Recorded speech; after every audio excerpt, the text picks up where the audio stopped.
Well, those of you that watch YouTube regularly probably can recognize where I'm at. We're going to take the plunge, actually at 88 rotors. So here, let's just measure this real quick. I'll tell you what the measurements are on this thing before we install the Westcott. Oh, we can't do this one yet. All right, so trying to do this one-handed, ain't working. Before the Westcott treatment here over at 88 rotors, we're looking at just at about, I might as well just say 40. And then we'll go to the front, so you guys are aware. So the front, we're looking at roughly, let's see here, make sure we get that squared away, about 39.5 because of the sag. So let's see what the Westcott does. So let's go talk to Chris and see what. All right, the truck is finished. Definitely an improvement. Looks fantastic. Took him about an hour and a half. Not bad. Not bad, considering that I think Westcott quoted some folks like 7.5 hours of labor, and that's doing it at their facility. These guys at 88 are just phenomenal.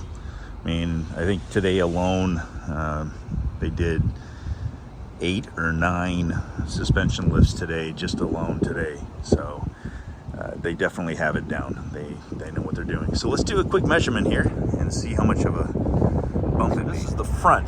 The front got a little bit of a bump. She is up to, you guys can see that. Looks like we're up to about, what is that, 40.5? Let's take this over to the rear. And the rear, this wind to stop a little bit. Looks like we're at 41.5 on the rear. And again, the stance looks good.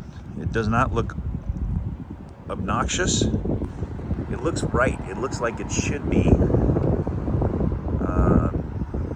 like it should have been, I guess. But yeah, I'm happy. I'm glad I did it. I was wondering whether or not I should do it. Glad I did it. And these guys over here at 88, can't say enough about them. They're great.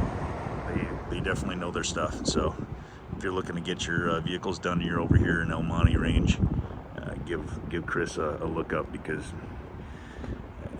pretty good. All right, let's go see how she rides. First impressions on the drive after getting the Westcott shims in there. Feels great. Feels the same. Maintain the same ride. You can definitely tell that you're up a little bit higher. Surprisingly, it's not that much of a bump, but it's enough to be noticeable from the driver's seat anyway. So pretty happy. And I'm glad I did it. So, all right, thanks for watching. All right, so I know it's a little bit late in the day, and I wanted to get this video out just to answer some of the questions of those of you that have been following the channel and reaching out to me on the outside. Just to give you a quick update on what we've done to this so far. We've put the Predator steps on there, which you can see down below. I think they're probably for me anyway, it was one of the easier ways to go. The rock sliders are good, but the one thing that we did find when we had rock sliders on, especially on the ZR2, the Silverado ZR2, is that people tend, even though you're not supposed to use it as a step, people will use that as a step, and they'll actually step on the bar and then partially scuff your paint. So this time we just decided, you know what, let's just go with the Predator steps, since sometimes folks need a little extra help anyway getting in there. And it also depends on what we were going to do to it later on, which is where we're at now. So we did change the tires. We got rid of the factory tires on this. I like the rims, so we left the rims alone, and we went with the Nitto Ridge Grapplers. I went with the 295, just so you guys can see this, 295 70R6 18s. And we also found that by putting those on there, nothing hit.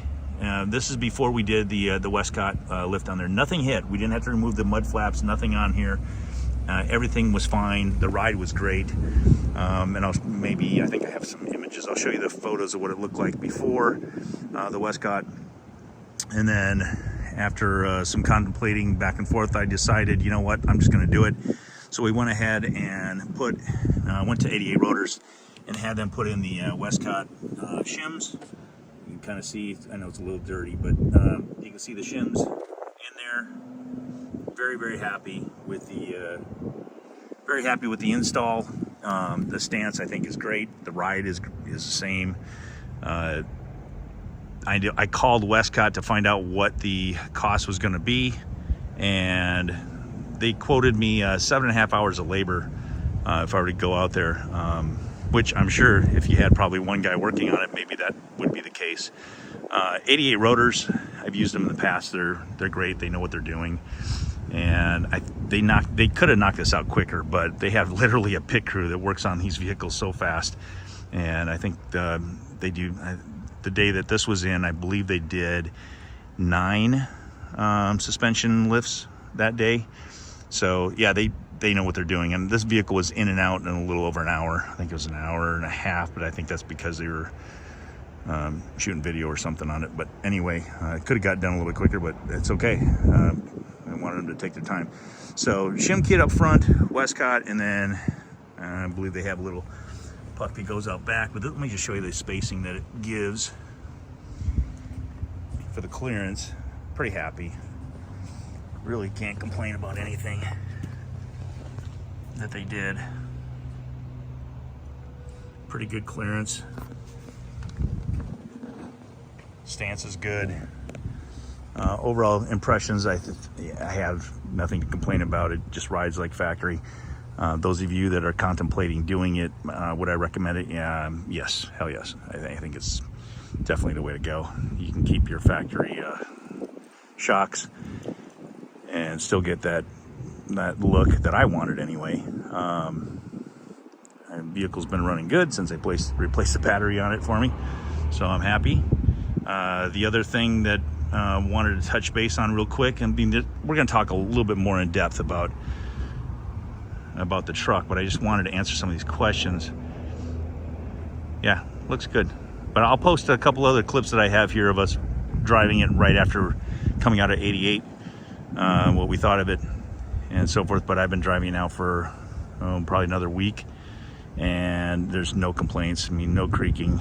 It's just rides great, just like it did before, just with a little bit more clearance now. So thanks for watching. I got more stuff coming, but I just wanted to get this out here real quick and answer some of your questions that everybody was asking. All right, stay tuned.